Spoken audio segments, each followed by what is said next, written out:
வணக்கம். Welcome to Abimuyal channel. இன்றைக்கி நம்ம பார்க்க போகிறது மாதுளை பொரியல். இது மாதம்பட்டி ரங்கராஜ் சாரோட ரெசிபி தான். இது வரைக்கும் சப்ஸ்கிரைப் பண்ணவங்களுக்கு ரொம்ப நன்றி. இப்போ பார்த்துக்கிட்டு இருக்கிறவங்கள சப்ஸ்கிரைப் பண்ணலைன்னா சப்ஸ்கிரைப் பண்ணிக்கங்க. அப்படியே சப்போர்ட் பண்ணுங்கள் ப்ளீஸ். வாங்க வீடியோக்குள்ளே போகலாம். இப்போ நான் 2 மாதுளம்பழம் எடுத்திருக்கேன். அதை எடுத்துட்டு க்ளீன் பண்ணி சுத்தம் பண்ணி இந்த மாதிரி உரித்து வச்சுக்கிட்டேன். இது ஒரு பக்கம் இருக்கட்டும். இப்போ ஒரு வாணலியில் எண்ணெய் ஒரு 2 ஸ்பூன் போடுறேன். இதுக்கு எண்ணெய் ரொம்ப தேவையில்லை, நீங்கள் 1 ஸ்பூன் வேணாலும் போட்டுக்கலாம். உளுந்தம்பருப்பு 1 டீஸ்பூன் போட்டுக்கிட்டேன். அது கொஞ்சம் லைட்டாக வறுத்த உடனே கடுகு போட்டுக்கலான்னு. அது கொஞ்சம் லைட்டாக கலர் மாறுறப்ப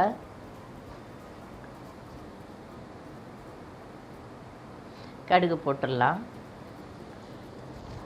கடுகு பொரிஞ்சதுக்கப்புறம் காஞ்ச மிளகாய் 2 எடுத்து வச்சுருக்கேன். அந்த காஞ்ச மிளகாயும் போட்டு நல்லா வதக்கிக்கலாம்.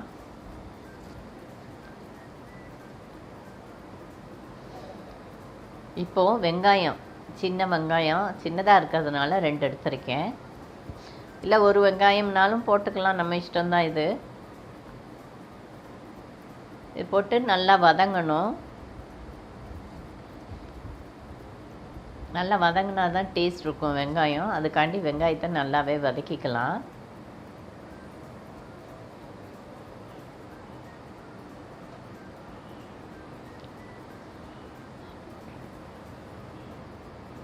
இப்போ லைட்டாக உப்பு போட்டுக்கோங்க. ரொம்பலாம் உப்பு தேவையில்லை இதுக்கு. ஏன்னா மாதுளம்பழமே இனிப்பாக இருக்கும், ரொம்ப உப்பு அவசியம் இல்லை.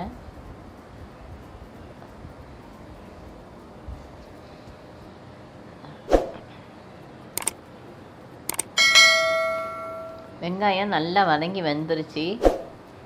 இப்போது நல்லா வதங்கிடுச்சு. இனி நம்ம மாதுளம்பழத்தை இதில் போட்டுடலாம். அந்த உரித்து வச்சுருக்கிற மாதுளம்பழத்தை நம்ம வெங்காயத்தில் போட்டுருவோம். போட்டுட்டு அடுப்பை நம்ம ஆஃப் பண்ணிடலாம். ஏன்னா இது போட்டதுக்கப்புறம் அடுப்பு எரிய வேணாம். அதனால் அடுப்பை ஆஃப் பண்ணிவிட்டு வெங்காயம் எல்லா பக்கமும் சேர்கிற மாதிரி, மாதுளையும் சேர்கிற மாதிரி நல்லா கிளறி விட்டுக்கலாம். இப்போது தேங்காய் அது ஒரு 2 டீஸ்பூன் போட்டுக்கலாம்.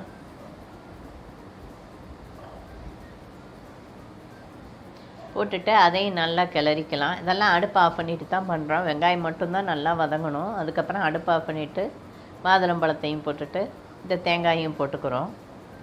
போட்டு நல்லா கிளறி விட்டுற வேண்டியதான். இது 2 நிமிஷம்தான் ஆகும். ஆனால் ரொம்ப நல்லா டேஸ்டியாக இருக்குது. இது மாதுளம்பழம் பொரியல்ங்கிறது ரொம்பவே நல்லா இருக்குது. நீங்களும் இதை வீட்டில் ட்ரை பண்ணி பாருங்கள்.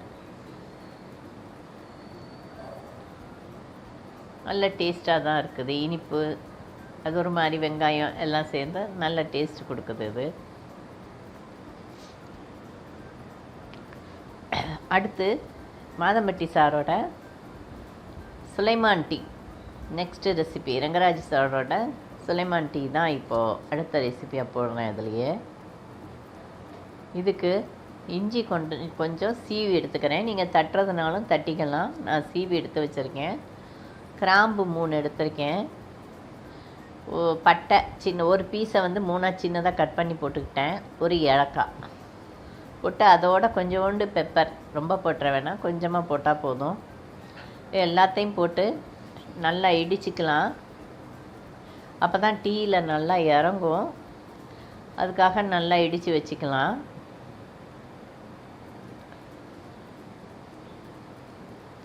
இப்போ பாருங்கள், நல்லா இடிஞ்சிடுச்சு. போதும், இவ்வளோ இடிஞ்சால் போதும். இப்போ எல்லாத்தையும் எடுத்து நம்ம வச்சுப்போம். ஒரு பாத்திரத்தில் 2 கப்பு தண்ணி ஊற்றுறேன். தண்ணி நல்லா கொதிக்கட்டும். தண்ணி கொதித்ததுக்கப்புறம் தான் நம்ம அந்த இடித்து வச்சுருக்கிறதெல்லாம் போடணும். இப்போ நல்லா தண்ணி கொதித்து வருது. இப்போ நம்ம சீவி வச்சுருக்கிற இஞ்சி, அந்த கிராம்பு, பட்டை, ஏலக்காய், மிளகு எல்லாம் இடிச்சிருக்கோம் இல்லையா, அதையும் போட்டு அதை நல்லா ஒரு கொதி வரட்டும், நல்லா கொதிக்கட்டும்.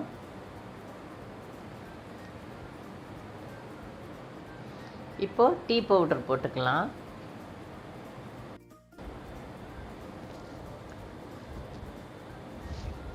நல்லா கொதித்து வரட்டும்.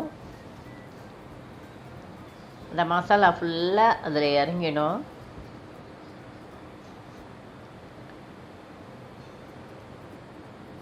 இப்போ பாருங்கள், நல்லா இறங்கி கலர்லாம் மாறி நல்லா கொதித்து வருது. அந்த ஃப்ளேவர் வாசனை அவ்வளோ நல்லாயிருக்கு அது கொதிக்கிறப்போ. இந்த டீ வந்து ஜீரண சக்திக்கு அவ்வளோ நல்லது. இப்போது நம்ம புதினா இலையை போடலாம். நீங்கள் முதலே போடுறதுனாலும் போட்டுருங்க. நான் கொஞ்சம் லேட்டாக போட்டுட்டேன். இன்னும் கொஞ்சம் கூட போடுறதுனாலும் புதினா எல்லாம் போட்டுக்கலாம். இப்போ புதினாவும் நல்லா கொதித்து வந்துருச்சு. அடுப்பை ஆஃப் பண்ணி மூடி வச்சிடலாம். ஒரு 5 நிமிஷம் அப்படியே இருக்கட்டும். இப்போ 5 நிமிஷம் ஆயிடுச்சு. ஓப்பன் பண்ணிவிட்டு ஒரு பாதி பழத்தை அதிலையே நம்ம புழிஞ்சு விட்டுருவோம்.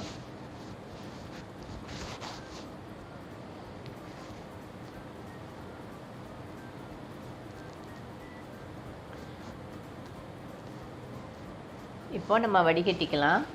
எனக்கு வந்து இனிப்பு தேவையில்லைங்கிறதுனால நான் அதோட வடிகட்டிக்கிறேன்.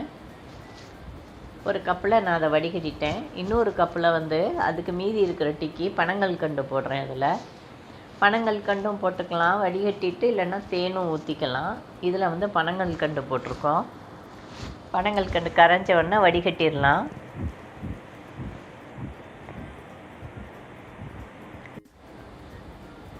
ஒரு கப்பில் பார்த்திங்கன்னா இனிப்பு இல்லாத டீ வந்து, இன்னொரு கப்பில் பனங்கல்கண்டு போட்டிருக்கு.